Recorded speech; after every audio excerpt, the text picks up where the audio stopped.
Tommy Edman. Got him. There's that backdoor cutter. Strikeout number 1.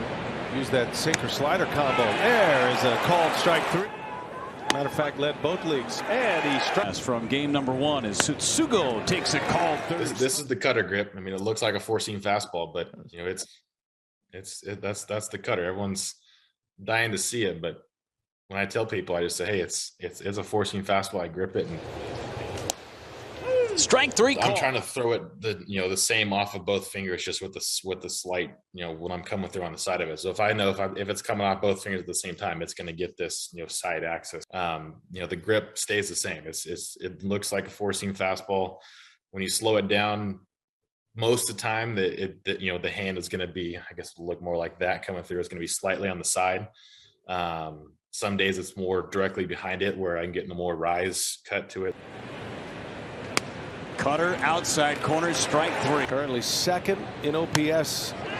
Down he goes. Burnes hit. Cutting line. That's strike 3 over the outside. 3-2. Strike 3 called. Got him. Backdoor cutter again. Strikeout.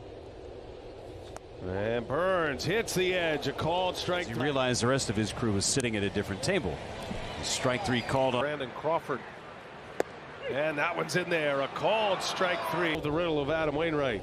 First things first, Burnes rings the bell.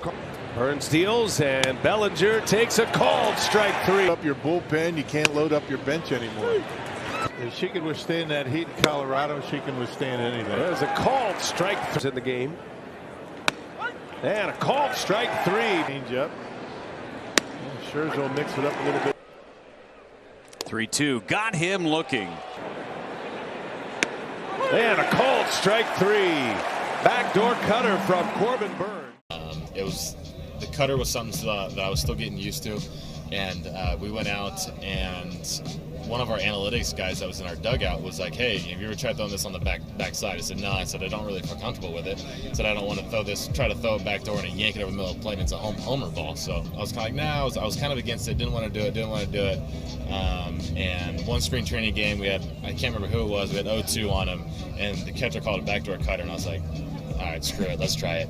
And executed it perfectly, like down and away, right on the corner, punched them out, and I was like, well, wait a minute, we might have something here. So that's kind of the rest of 2020 spring training, and then eventually summer camp prior to 2020 was like, hey, let's just try to hammer this backdoor cutter, hammer the backdoor cutter, and eventually it became a pitch that I could throw 0-0, 0-1, 1-0, 2-0, any time of the count. It's kind of something that I'm probably the most comfortable pitch that I have.